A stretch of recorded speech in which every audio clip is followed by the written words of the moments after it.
Well, the Bold Fellows program has a couple of goals. First, it is designed to help graduate students build skills in developing online instructional modules that are grounded in good course design principles and our understanding of how people learn.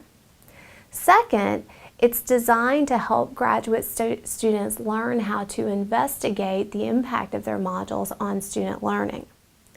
Now, importantly, the Bold Fellows developed their online instructional modules in collaboration with faculty mentors, who will then use the modules in a class that they are teaching.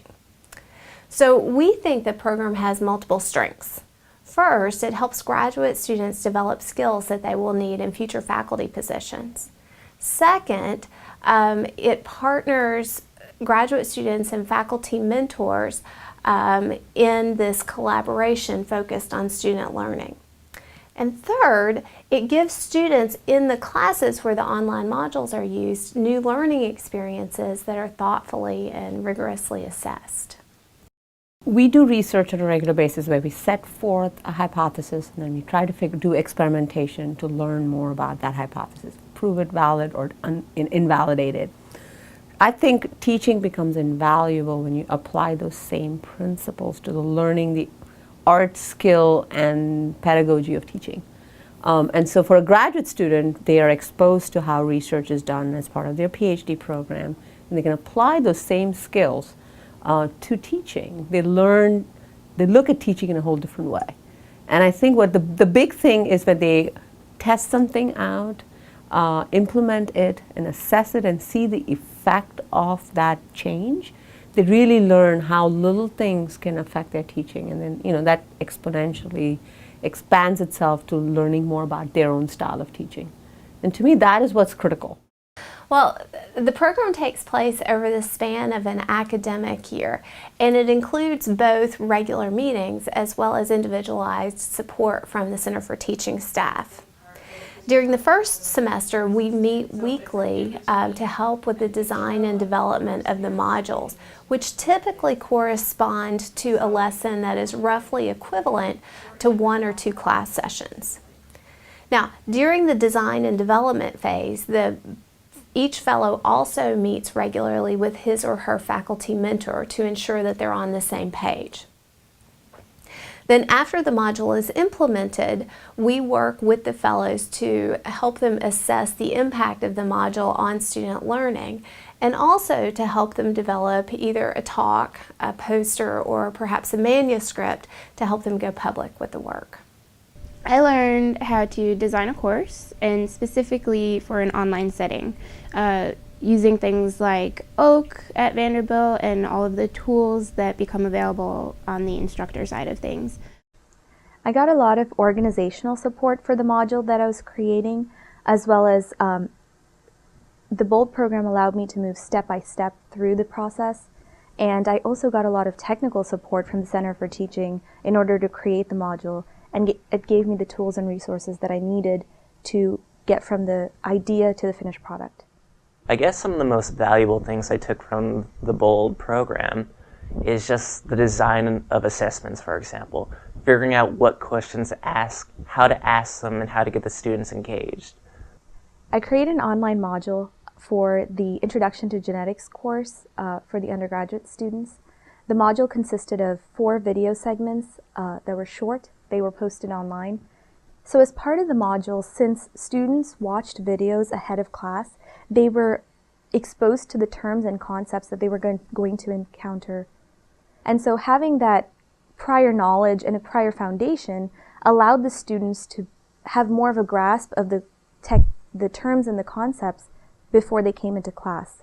The instructor was able to use the extra class time then to work on more difficult problems, and I found that student interaction with the professor increased during this time, as well as student participation. What I designed for my BOLD module was a multimedia approach towards the topic of confidence intervals. So for this, I designed a number of different elements. There's an introductory animation, there is a simulator of confidence intervals, there are worked examples, and finally there's an assessment at the end. So my reasoning behind designing each of these different elements was A lot of it was based on my own experience, actually, just thinking, how can I deliver this information in a way that is tenable to a student so that they can see it and say to themselves, oh, so that's what that is. So they're given an introductory animation, one, to hit a lot of misconceptions they may have on the subject of confidence intervals, what they actually mean. They're given a simulator so that they can see the way that a confidence interval applies to real-life data, what it looks like. The work examples show them how to work through problems, how to think through them, and the assessment is finally a chance for them to get a feeling for their own learning, to see what they know, what they don't know, and to receive an explanation if there's a point of confusion. The class we designed the module for is a primarily graduate astronomy course talking about galaxies and galaxy formation. And we focus the content of the module on one particular galaxy formation model. And our goal was to transform the role of the student from passive learning to active learning and engage them in a number of different types of activities. Another thing we wanted the students to do was to turn their understanding of the formation model into a visual representation. And so we had them create visualizations of the process, and we left the guidelines pretty open-ended. We wanted them to be creative. We wanted them to create something that represented their understanding, and we did get a variety of things out of it. The BOLD program is a great professional development opportunity. As a graduate student, you don't typically get a lot of teaching training, and so this provided a lot of different aspects related to that in the course design and developing appropriate assessments and how to use the activities and assessments in order to achieve the goals you want for the course is not really something you get anywhere else. And so that was really great and enlightening and actually a lot of fun. After being part of the BOLD program, I gained a lot of confidence in exploring the literature, in educational literature, and gave me confidence to try new things in the classroom and use tools and resources that previously I was not aware of to improve my teaching. It also made me a more competitive candidate because I can now add this to my resume, and especially with the potential publication. Well, I got to talk to my peers. I got to share the questions and frustrations that they were having in addition to my own. I was able to get constant encouragement in designing this module and a lot of valuable feedback.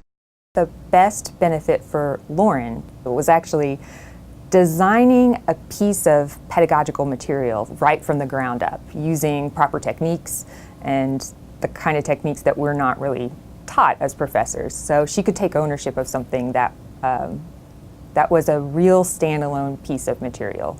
There's a benefit to the student in terms of learning. There's a benefit to the student in the classroom, the undergraduate students who are receiving that learning. And there's a benefit to the faculty, as in you just being more effective as a teacher in general.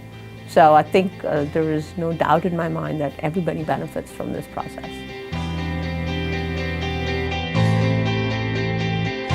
Find out more information or apply to be a BOLD Fellow by visiting cft.vanderbilt.edu/bold.